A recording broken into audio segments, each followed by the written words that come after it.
मोदी सरकार में भारतीयों का दबदबा बढ़ा है, भारतीय पासपोर्ट का दबदबा बढ़ा है। जी हाँ, हेनली पासपोर्ट रैंकिंग में भारतीय पासपोर्ट ने 3 पायदान की छलांग लगाई है। और इसी के साथ ये भी पता चल रहा है कि कैसे ज्यादातर देश अब भारतीयों का बाहें खोलकर स्वागत कर रहे हैं, यहाँ के सैलानियों का स्वागत कर रहे हैं। पाकिस्तानी पासपोर्ट की इंटरनेशनल लेवल पे तो कोई वैल्यू नहीं है। अगर 180 कंट्री रजिस्टर्ड है अक़वाम मुत्तहिदा में, तो हम मेरे ख्याल 175 पर हैं पासपोर्ट में। पासपोर्ट की हमारी ये वैल्यू है। अभी रिसेंटली मैं कुछ 10 दिन पहले एक ओमान गया हूँ और वहाँ पे बेसिकली जो बांग्लादेशी है ना, वो हमें छेड़ते पाए कि हमारा टका अब तुमसे ऊपर है, क्योंकि भारतीय पासपोर्ट पर वीजा फ्री यात्रा या वीजा ऑन अराइवल देने वाले देशों की तादाद में जो है वो इजाफा हुआ है। 2023 में जहां भारतीय पासपोर्ट धारक 60 देशों की यात्रा बिना वीजा या वीजा ऑन अराइवल लेकर कर सकते थे, वहीं अब इन देशों की तादाद जो है वो 62 हो गई है, जहां भारतीय पासपोर्ट धारक जो हैं वो वीजा फ्री या वीजा ऑन अराइवल के जरिए यात्रा कर सकते हैं। और उन्होंने कहा पाकिस्तानी पासपोर्ट जो है वो दुनिया में चौथे नंबर पे वर्स्ट पासपोर्ट है।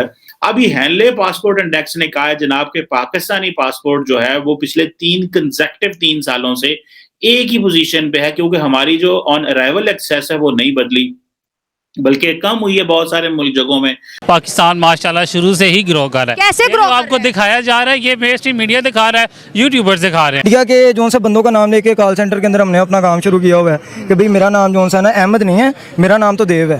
हाँ, इंडियंस क्यों बन रहे हैं हम पाकिस्तानी? बन रहे हैं क्योंकि पाकिस्तानियों को इतनी अवेयरनेस नहीं है ना, वहाँ पर इतनी इज्जत नहीं दी जाती जितनी वो इंडिया के लोगों को दी जा रही है। कि हेनले पासपोर्ट इंडेक्स या कोई और पासपोर्ट हमारे से कम जो है वो वो है सीरिया है, अफगानिस्तान है और आई थिंक इराक है। ये 3 ममालिक हैं और इसके ऊपर हम हैं। देखिए, हेनली पासपोर्ट एक ऐसी रैंकिंग है जो दुनिया भर के जो पासपोर्ट हैं, देश हैं, उनके पासपोर्ट को रैंकिंग देती है, बहुत मान्यता इसकी है। अब उसमें भारत ने 3 छलांग लगाई है, 3 पायदान की छलांग लगाई है और पाकिस्तान को यहाँ भी मुंह की खानी पड़ी है। जय हिंद दोस्तों बहुत बड़ी खुशखबरी है, ज्यादा बड़ी नहीं है बट हाँ, पिछले साल हेनलीज ने जो रैंकिंग निकालते हैं पासपोर्ट की, उन्होंने भारत की जो रैंकिंग थी वो एक स्थान ड्रॉप कर दी थी, जबकि कई देश ऐसे थे जिन्होंने भारत को वीजा फ्री एंट्री अलाउ की थी, इंक्लूडिंग ईरान, सिंगापुर और भी कई देश। ठीक है दोस्तों, लेकिन अभी इस साल की जो रैंकिंग आई है उसमें भारत ने 4 से 5 स्थान की छलांग लगाते हुए 80वां स्थान प्राप्त किया। वहीं अगर पाकिस्तान की बात करें तो जो पाकिस्तान का स्थान है वो ड्रॉप होकर दुनिया का चौथा सबसे वर्स्ट पासपोर्ट लगातार चौथी साल तक बना रहा, 109वें स्थान पे। इनसे नीचे जो है वो सीरिया है, अफगानिस्तान है और एक और देश है सोमालिया, या वो भी सोमालिया भी इनसे ऊपर है, एक और देश है मुझे नाम याद नहीं। ठीक है दोस्तों, वही जो इस समय बात की जा रही है कि 3 नए ऐसे देश जुड़े हैं जिन्होंने 2023 में भारत को वीजा फ्री एंट्री अलाउ किया। इसमें एक तो ईरान है, मलेशिया है और एक देश और है। 3 नए देश जुड़े हैं जिन्होंने वीजा फ्री एंट्री भारत को अलाउ किया। आने वाले सालों में 2024 में बात किया जाए तो 2024 में एक कंट्री ऑलरेडी भारत को वीजा फ्री एंट्री दे चुका है और अभी तो 2024 की शुरुआत ही हुई है, अभी और कंट्री भी देंगे। तो पाकिस्तान की वीजा रैंकिंग में इसलिए सुधार नहीं हुआ है और इसलिए गिरावट हुई है क्योंकि जो दुनिया के भिखारी हैं तमाम देशों में, फॉरेन्स में, विदेशों में, वो उनमें से बताया जा रहा है 25% से ज्यादा शेयर जो है पाकिस्तानी भिखारियों का है। इसलिए पाकिस्तान की रैंकिंग ड्रॉप हो रही है क्योंकि पाकिस्तानी वीजा लेके लोग भीख मांगने जाते हैं। 83 पायदान पर इसके पहले भारत था, अब 3 छलांग उसने लगाते हुए 80वां पायदान यहाँ पर हासिल किया है।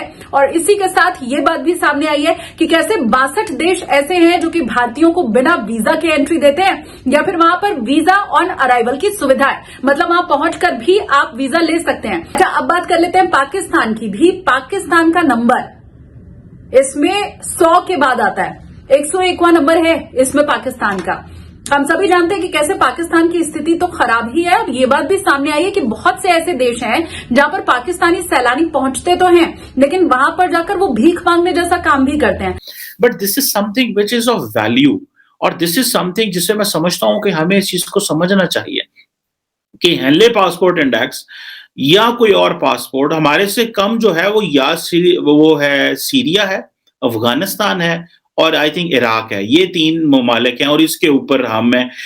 ये हमसे नीचे हैं और इन तीनों मुल्कों के आपको पता है कि क्या सिविल वॉर चल रही है और पता नहीं क्या क्या वहां पे हो रहा है, दुनिया में क्या नहीं है और कहाँ जापान है और सिंगापुर है कि दुनिया के 192 ममालिक डेस्टिनेशंस में वो जहां मर्जी जा सकते हैं।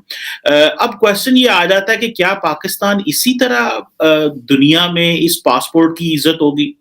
अगर आपको याद हो कि पाकिस्तान के जो साबिक वज़ीर-ए-आज़म नवाज शरीफ कहा करते थे कि वो देखें मैं ग्रीन पासपोर्ट की इज्जत हुआ करेगी और ग्रीन पासपोर्ट जो है वो उसकी वैल्यू होगी। अगर आपको याद हो एक पाकिस्तानी एक्ट्रेस है सबा कमर, उन्होंने कुछ अर्सा पहले एक इंटरव्यू में कहा था कि मैं शायद इंडियन क्रू के साथ कहीं काम करती थी, कोई शायद किसी ड्रामा में या वेंचर में या मूवी में किसी में काम करती थी।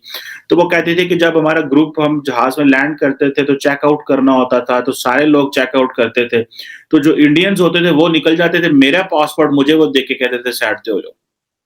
तो ये जो चीज है, अगर आप इसको इमेजिन करें कि आप मोटरवे पे जा रहे हैं, किसी बड़ी हाईवे पे जा रहे हैं और बड़ी स्पीड से गाड़ी जा रही है और आपको मोटरवे पुलिस वाला या जो हाईवे पुलिस जो है वो खड़ी हो और आपको कहीं साइड पे हो जाए, तो आपकी क्या फीलिंग्स होती हैं कि यार देखो सारी गाड़ियां जा रही हैं पर मैनू ना थले ला लिया।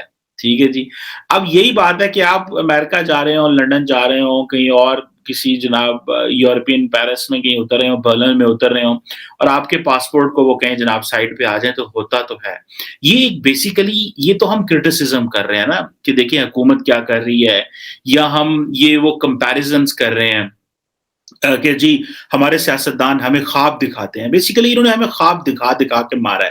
भी कुछ टाइम पहले की खबर थी जो सऊदीया से या गल्फ कंट्रीज की अगर बात करें, वहां पे ये कहा, रिपोर्ट के मुताबिक ये कहा गया कि जितने भी वहां पे भिखारी पाए जाते हैं मोस्टली ऑलमोस्ट 90%, 85%, 90% वो पाकिस्तानी होते हैं। इस रिपोर्ट के बाद, इस न्यूज के बाद इंटरनेशनल लेवल पे हमारा क्या इमेज है? और दूसरे नंबर पे वही बात नेबर की बात करें, वो वहां पे जाके मैनेजिंग पोस्ट पे हैं, मतलब, और हम वहां पे एक तो लेबर पोस्ट पे हैं या फिर वही कि हम वो वाली पोस्ट है। बात आपने की है कि हमारे यहाँ ना वही फिर आ जाएगी वैल्यू की बात, हमारे यहाँ शर्म एथिक्स नहीं है।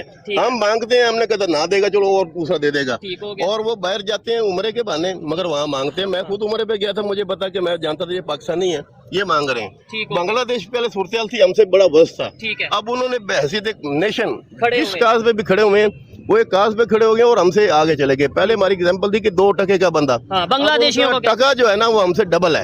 अब ये देख लें सूरत हाल, पाकिस्तान से निकल के वो ज्यादा बेहतर हो गए। जिनको हम कहते थे कि ये हमारे लिए, मैं आपको बताता हूँ जी उनकी एजुकेशन का मेयार ये है कि मैंने बीएससी इंजीनियरिंग की तो हम गए थे थाईलैंड पढ़ने के लिए।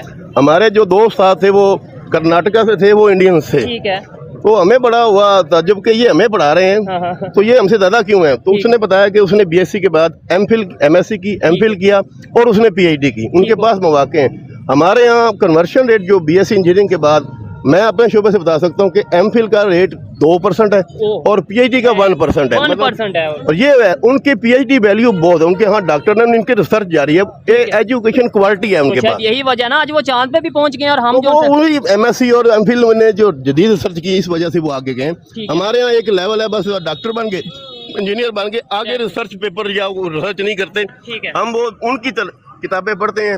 अभी भी इंजीनियरिंग की बेसिक बुक्स इंडियंस की हैं। मैं इसका गवाह हूं, मैंने तो किताबें उनकी पढ़ के हमने किया और हम उन्हीं को गालियां निकालते हैं। उन्हीं की किताबें पढ़ते हैं, हमने खुद अपनी नहीं बनाई किताबें। हमने शॉर्टकट्स बनाए हैं, एमसीक्यूज बना दिए हमारे 2 लोगों ने। वहां से उठा हाँ जी, वो कंपाइल कर दिया, उसको थोड़ा सा और शॉर्ट कर दिया, वेब पेज बना दिया, इस पे जो सारे सवाल है। हमारे रिसर्च की बहुत कमी है। आदमी है वो बिरला कंपनी का, अब बिरला कंपनी इंडिया की बहुत बड़ी है, मगर उन्होंने अपना एक खास हेड रखा हुआ है एजुकेशन के लिए। वो लड़के वेब पे बैठते हैं, उनसे अभी मैं बात करना चाहूँ तो वो मुझे क्वेश्चन का रिप्लाई भी देंगे कि आपका इंजीनियर। हाँ जी, वो उनके लिए एक इंजीनियर है जहाँ से भी हो। हमारे यहाँ वो कंसेप्ट ही नहीं है कि कोई इंडस्ट्री वाला बंदा रिसर्च पेपर बनाए या रिसर्च पे काम कराए। उनका ये जो है ना कैपेसिटर, वो ईच एंड एवरी दिन पे हर बंदा स्पेशलिस्ट लगाया हुआ है। वो बच्चों के सवालों के जवाब देता है, जो नहीं समझ आती उसको आसान उर्दू हिंदी में वो उसने समझा देता है।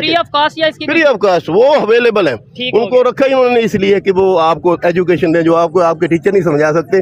अगर एक बंदे को इंटरेस्ट है इसमें तो वो आम राह मैन भी उससे सीख सकते हैं। जैसे हम कहते हैं जी हमने दुश्मन के बच्चों को पढ़ाना है, ये हमारे इधर बड़े और हम खुद नहीं पढ़े, दुश्मन जिसे हम कहते रहे आज वो हमें पढ़ा रहे हैं। ये इंजीनियर हैं और मतलब इनकी एक तो क्वालिफिकेशन, उसके बाद इनका एक्सपीरियंस आपके सामने होगा। लेकिन ये बात कर रहे हैं कि आज भी अगर रिसर्च के हवाले से कोई चीज जाननी हो, आज भी कोई इंजीनियरिंग के हवाले से कोई भी स्टडी हासिल करनी हो, तो हम ऑनलाइन इंडियन ऑथर्स को ही देखते हैं और वहां से फ्री ऑफ कॉस्ट। क्या कहना चाहेंगे, हमें सीखना चाहिए कि नहीं? हमसायों से कभी भी जंग नहीं होती। ठीक है, आप अपने मुल्क में अपने नजरिए पे कायम रहें, वो अपने नजरिए पे हैं।